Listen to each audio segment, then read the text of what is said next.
बरं किती चांगली सोयाबीन आहे, पण काय फायदा आहे जर भावच नाही भेटला तर. मायबीन यावर्षी तरी चांगला भाव भेटाव रे. चांगला जर भाव भेटला ना तर बंद कर्ज नेल होते आपल्या यावर्षी. बाबा ते सावकार काकाचे पैसे देऊन टाका बरं. मला नेहमी अटकतात ते लोक आहेत.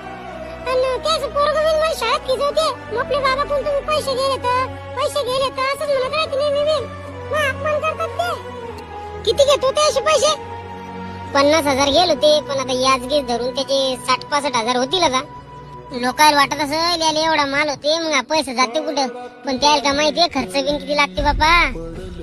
का हो बाबा, मग भारत हा कृषी प्रधान देश आहे, मग शेतकऱ्याच्या मनानं भाव कोण ठरवू शकत शेतकरी? अरे बाबा नुसतं नावालेच कृषी प्रधान देश आहे रे बाबा भारत. म्हणजे हाल करून टाकतात शेतकऱ्याचे. तो आईची पाबर किती झाले पोत मोडेले तर अजून करणं नाही व्हावं लागली. आता करू मग करू असं करता पाबर किती वर्ष गेली. जाऊ द्या, काय नाही पाहिजे मला.